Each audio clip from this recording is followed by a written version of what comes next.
Well, good evening and welcome. Welcome to Leading Ladies, Leaving Legacies. I am Joy Ruffin, and my work with you is as a leadership and style consultant, a signature style specialist, speaker, executive producer, TV host, and podcaster.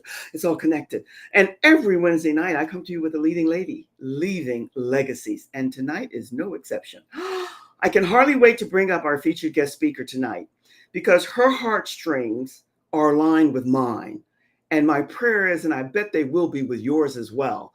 Our featured guest speaker tonight is Leigh Lincoln. Love that last name, and you all know why. And she'll share a little bit with that about you, that last name. But Leigh is a writer. And if I've never shared this with you before, I don't think I even shared it with her. I love writers because I get the creativity that's involved. And she's going to share with us how this came about for her. There's so much about her background that's absolutely beyond fascinating.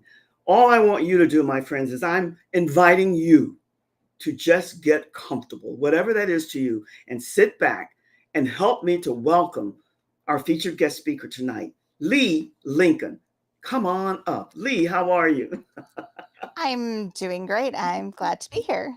Oh my God, I'm so happy to have you here. And I didn't say to you before, but I have this innate God-given love for writers. I mean, not bragging, but as a young girl, when I was so troubled and confused, still somewhat, I spent my life in the library and I was able to get to know a lot of the classic writers and the old time and the new. And I just love writers. So, how did you come, even before we get to your background, how did you come? Because I know the story, but I want you to share it, to come to write your first book. Well, it was rather an accident, completely. I'd been doing homeless and poverty advocacy for something like 30 years, and I was involved in all of these committees and working with homeless and doing all of these things. And I was at this community meeting one night, and the topic was really interesting to me. And the guy who was leading it just kept pointing to everyone else, the businessman, the politician, that whatever in the room, right? And he just completely ignored me. And at the end of the meeting, I went up to him to try to get my point across. And instead of hearing me out, he just gave me 50 excuses why he didn't want to hear me. I was just a mom. I was just a single mom at that. I didn't have the right education, the right background, the right job, the right whatever, right? It would have taken him less time to hear me than it did for me to listen to his excuses. So I went home that night just completely frustrated and angry. And I realized he wasn't the only one that did this to me. A lot of people didn't value my opinion and hadn't for years and years and years. People just put me in this little tiny little box. And so I went home. And because I homeschooled my son, we had tons of notebooks all over the house. So I grabbed a notebook and I just started pouring my heart out and just kept writing and writing and writing, right? Like all night long. And the next night and the next night and the next night, I was just frustrated. Oh my goodness. Nothing Leigh, like being a cranky middle aged woman. I'm just saying. well, listen, there's nothing middle-aged and cranky about what you just described to us because we are in a time period now, and you wrote this book several years ago, and we're going to talk about all the books that you've written. I thought it was three, and now I discover it's five. But the way that you share that story with us is so powerful because it's our time now, and you mentioned all the key words that so many women have felt, especially women who are in leadership and want to rise to all of the best and the good and the heart and soul and love within them. We don't tolerate that nonsense anymore. I like the way you describe how you were ignored. And you know, some of the best, exciting, fantastic, iconic moments for all of us happen accidentally. So, yes, it happened. So, tell us about the title of that book. Was it The Road Home? Road home, my first one. Yeah, road home. Because somewhere along the way, I flipped from writing about myself to writing first person about a homeless woman. And I accidentally wrote this beautiful novel about this homeless woman who, when you really look at the novel, it's not surprising on a couple of levels why I ended up doing this, because homeless women are often ignored just like I was, and I also worked with homeless women for all of these years. So it makes complete sense that at some point my brain just switched and I started writing this. um but it is interesting, and Well, it more it is when I published, I didn't figure anybody would read it because I still had that mindset, right? And I thought, well, 10, 15, maybe 20 copies, raise a bit of money for charity, and I'll be happy, right? But here's the thing, you publish a book, you're an expert, like, overnight. And all of a sudden, all these people that have been ignoring me for years wanted me to speak, wanted my opinion. Your opinion began to matter. It valued. And what that individual attempted to convey to you, not successfully, thank God, was that your opinion did not matter. And what a lot of malarkey that was. And you proved him wrong. I wasn't aware of, no shame, that I knew the title of the book, but so much on my plate. I didn't know that that book, The Road Home, was about a homeless woman. Let me ask you, why did you said somewhat, but why did you write about a homeless woman as opposed to a homeless man or homeless men and women? Well, again, I think it was because that's who I'd worked with predominantly over all the years that I'd worked with homelessness. I'd spent a lot of time hanging around homeless women in parks, under bridges, at soup Yes. kitchens. So I think it just made sense, and I think I could relate to them on so many levels. And I think a lot of the reason I could relate to him, I didn't even consciously realize until I started really journaling. And this is why I now am telling every woman on the planet, please pick up pen and paper and start journaling. This is what we need to do because you just don't even know what you're missing. I think a lot of us, because the more I talk to women, the more I realize I'm not alone in this No. feeling that at all. No, far from alone. And when I ask you that about a homeless woman and the way that you again describe that to us, when you see them here, there, and about, and you could relate and you could connect, and being a New Yorker and seeing so much of that there way back in the day, and now it's so prevalent like everywhere, what's happened. But that relatability is important because I'm now involved with an organization where they have new terms now, Leigh, for it. The underprivileged, the underrepresented, the under whatever, under. But it's not under. The verbiage is there. But what you're doing, and I love it that you're an advocate for the people who are homeless and who have no dollars, who are striving to get there. I just applaud you for that because we all need to be about that. But beyond that, Leigh, you gave some keywords here that we as women, every strata, we need to adhere to. We are not any longer to be ignored. And we are not limited. We're only limiting ourselves.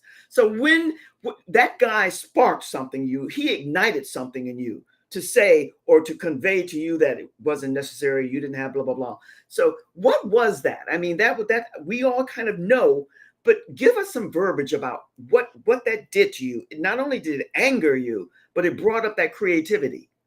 Explain Yeah, that a little well, bit. I think just having it be put in my face that I Yeah. was just I think that was just the moment where I realized that I'd allowed myself even to limit myself and to limit what I could do and to follow all of these rules that women are supposed to do. And so now I've just decided rules are for other people. I don't do anything people expect me to do anymore. So it's not just about creativity anymore. And yes, I've turned into this amazing writer person. I have best-selling books. Cool. But I do things that people like don't expect at all. I moved from one side of the country to the other, and that was like a head scratcher for most people. People are like, "Wait, what?" And I travel all the time to all these crazy weird places, and people are like, "Wait, why?" And I'm just like, "Yeah, forget it." And I don't do what people want me to do anymore. And so it's been a whole total mind shift.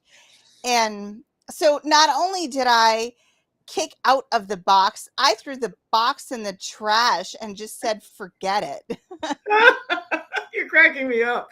I'm listening to that inner voice for me because what you're speaking to, Leigh, is very powerful for every woman who really wants to get to the truth, the real, the genuine inner self to come out. come out of the box, because I say this all the time, and there's no blame, there's no, oh my God, this is what happened and what do we do? I mean, don't blame men, because it's been that way since the beginning of time. But there are so many rules and restrictions that have been put on us conditionally, the programming that we all more or less adhere to a point. And now it's time to change that. And you're expressing it beautifully. Out of the box, you creativity out of the box. You want to be you. You love painting and hiking and all those good things, and you do it your way, your style. But that didn't happen overnight. That did not happen overnight. Oh goodness, no. I'm still trying to figure out who and what I am. And again, I'm well past middle age at this point. And that's okay, you know.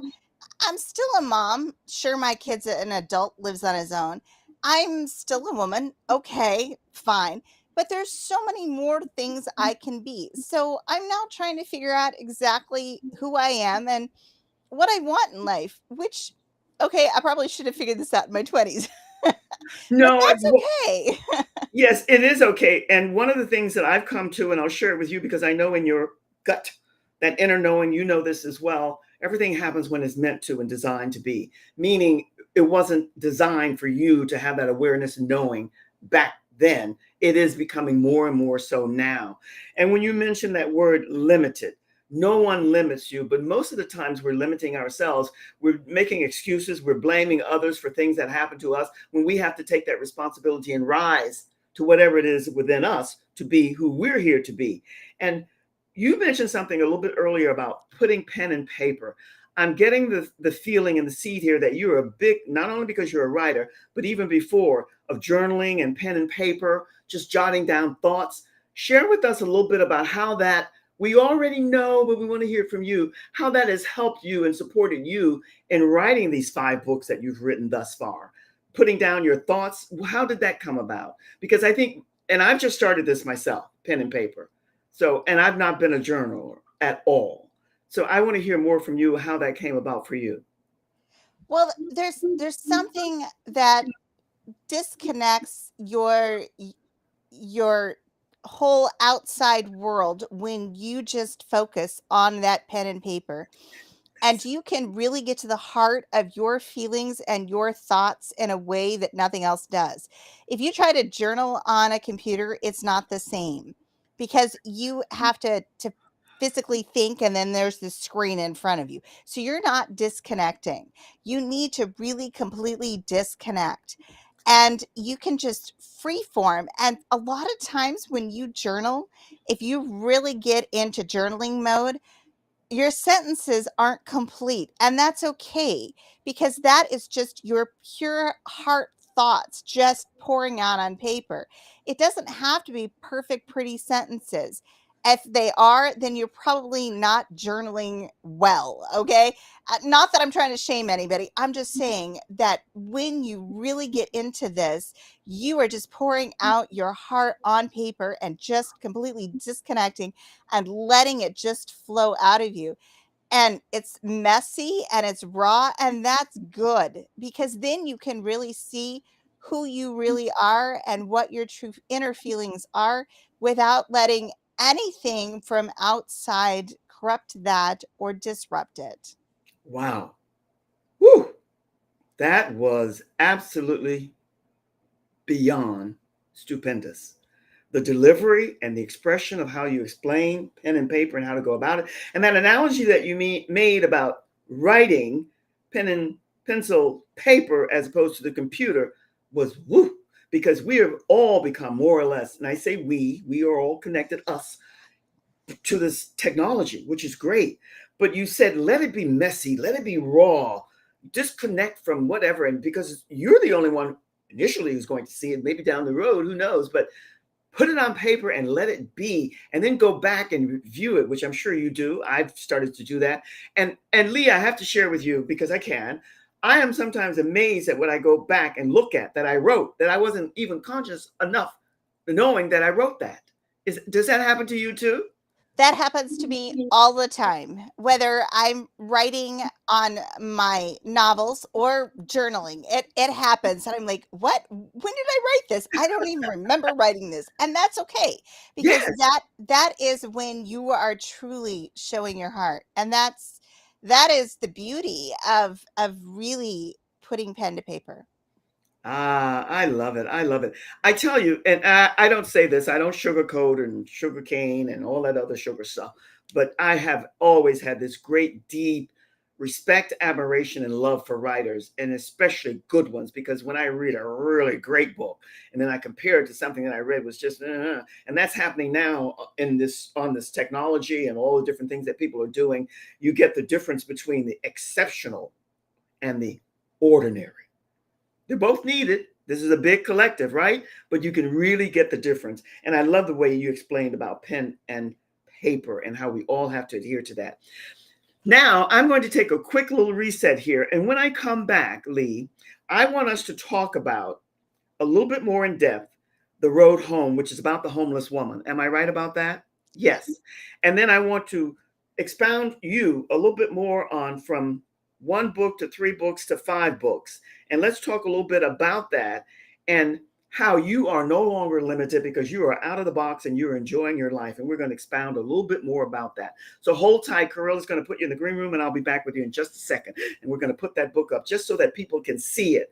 I want you to see the full graphic for her first book. Actually, it was The Road Home, and this is another one, but we'll talk about all of them. But in the meantime, I also, as I always say to you, no longer, we're going to be starting something new here. It's time for you to really consider, if you're not already, joining the Leading Ladies, Leading Legacies Facebook group. You belong there. Leigh is there, all of these fabulous women. That's all I bring to you. Make the connection. Send them a little love note. Connect with them because that's what this is about. We're building a community here. And this community is filled with women like Leigh and myself and you who are in leadership no matter what arena you're dancing in. You want to connect with others and bring them into your fold and then share that out with everyone. Guys, we don't do anything alone. We all need each other. I am so honored to have Leigh here because her story fascinates me. And I'm sure it will you as well. And your assignment is to get to know her more, get to know her better. More, better, best. That's the thing. And the other thing, know thyself. That's what she's talking about in a different way. Human design, designing you. This is a great way. It's an entree. My freebie to you is quite intense, but it'll give you good insight to all the options and possibilities that can be yours. So take a look, take a screenshot or a snapshot and go here and see if this is something for you. I can assure you that it will be. If you're on the road to scaling and climbing, rising to the heights that you're here to be, this is Earth School and all that you're here to be, then you're going to want to gather everything that you can that will give you more ammunition to build you so that you can support others as they begin to empower themselves. And that said, let's get back to Leigh. And Leigh, I love the title of The Road Home because the road home could imply so many different things. So how did you come to that title, The Road Home? Actually, it was suggested by someone in a writers group when I took my hot mess to first.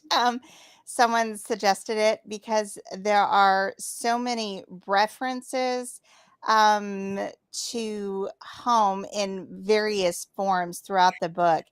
And so I was like, oh, okay, I could see that. And so cool. Um, so it wasn't my idea, unfortunately. Well, you know what? Everyone who knows me, even though I'm a loner, but I'm also an open book, and everyone who knows me, they know that the first thing at the top of my list is integrity, honesty, loyalty, honor, principle, characters. These are the things that are embedded, embodied within me. And when someone speaks their truth and I receive it, they're already in my heart. Because it would be so easy to claim that you wrote it and you gave it that title, but you didn't. That warms my heart more than anything that you could ever do because too many people take credit for things that they're not really privy to. But it's a great title. Whoever gave it to you, say kudos to them because it's a great title. Because it does imply, or it could imply, a lot of different things. Because that word home, I remember the Wizard of Oz when what's her name would sing that song Home at the end. I mean, and I'm not a tearjerker, but it brings tears to my eyes because there's nothing like home. So the road home is very, very powerful. How did you write and come to, and what was the next book? Because she put up The Lost Father. Was that the second book? No, Lost Father is my current book Oh, the that is the current start book. of a new series. Okay. So there's 4 in the series that connect to Road Home, and those 4 are Road Home, Road to Freedom, Finding the Real Road, and The Road West. So yeah, those are all my road books, which are all different characters having a different problem that they have to face and fix while they're on a physical, spiritual, and emotional journey. So stuck with the whole road theme there. I love that. I love that because it is a theme and it carries over and it's all about, correct me if I'm wrong. I have no shame in being wrong because that's how I learn and I'm a perennial ongoing student. I hope to be this way when I'm 120. So, it's about discovery. It's about developing and discovering and designing the real essence, the gut truth of you. Is that what it's about? Yeah, yeah. Every character is trying to figure out exactly where they went wrong in life and then trying to figure it out where they need to go next. In some way, shape, or form. So, everybody's got a different problem, and so the whole series is called Broken Roads because, again, no life is perfect. So, yeah, so and none of the characters connect in any books, so they can be read in any order. Because again, it's connected by theme, Oh, and they all kind of learn a lesson by the end of the book, and they all share their story with someone and who's trying to help them along the way, which because that's the way life is. Hopefully you're out there sharing your story with someone and getting some help, and you're not trying to do this life alone. Hopefully. If you you are, please talk to someone. Absolutely. This because I've always so much been pretty much been a loner, but never really alone. Never alone. Never felt lonely. But what you just said is so powerful because until we really get that, receive it, and embed it within our souls, we're not going much of anywhere because we all need each other, and you have to share. You're invited to share everything because you never know what comes back to you that you can utilize and use. And we just need each other. That's just period. I like the way you said it's a theme and how it all kind of it gathers together to present this picture, and you're suggesting and answering questions and a quest that they're on that will give them some finalization about it. Is that about it? Yeah, yeah, because each one of them kind of resolves in some way, shape, or form their problem by Yeah, the end of the book. that's So, woohoo. and it's not necessarily in the way you think it's going to end. So, I get a lot of complaints sometimes. People are like, "Wait, that isn't where I thought this was going." But Lee, I think that's good because sometimes, how shall I say this? Sometimes the worst thing is when I'm reading more than I do now was this deciphering and figuring out one and the same what the ending was going to be and being spot on about it because that's how my mind goes. I'm always happy when I'm triggered and it didn't happen that way. Is that what you're hearing? People want it to end a way and you don't end it that way. Yeah, that's what I'm hearing. Yeah, people are like, "Wait, I thought this was going another way." I'm like, "Ooh, okay, I hadn't thought of it that way, but sure, I can see it going that way." Oh my goodness, I love that. But this isn't a name your own adventure book. I'm sorry, it's not. So this is how I ended it. Hey, well, it's your book. You end it the way you want, and in a way that makes people more endearing to you, especially if they love to read and so on. You said something here to me that I'm a fan of, and I believe wholeheartedly as well. Everyone has a voice, and we can change the world. I think it was Gandhi who first said that so many moons ago. But that's your belief and that's what you stand by. Share with us a little bit why you believe that, allowing your voice to be heard. I have another friend who always talks about the voice, and the voice is powerful. And we don't mean a loud, bold, excellent enunciation. We mean a voice that has a message that resonates to the soul of other people. So when you say everyone has a voice and we can change the world, tell us a little bit more about that. Well, for so long, I just kind of went with the flow and didn't really get my point across until, well, this one gentleman kind of pushed me into it the hard way. And but it made me realize how many people are just sitting in a corner and afraid to say anything Yes. because they've either been told they don't matter or they're just a whatever, and so their opinion doesn't count.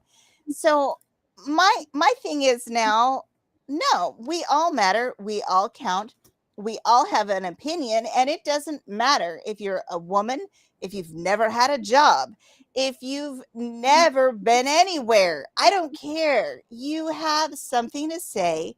You have something you can be passionate about. You have something you can go change. So go do it. Well, you have a fan, because that's my belief to the marrow of my bones. I believe that. I also believe this, that aligns and ties in and connects one and the same with what you just said, Leigh, and that is, first off, it's discovering, getting to know yourself. That's why I always add in the designing your human design, because what I'm discovering for myself and for many, we reach a certain stage in life. You came to yours in a different way, and we really don't know ourselves. So we are limiting ourselves, and we're allowing people to limit us. But once you have that eye-opening awakening, whenever that comes, however it hits you, you don't wait.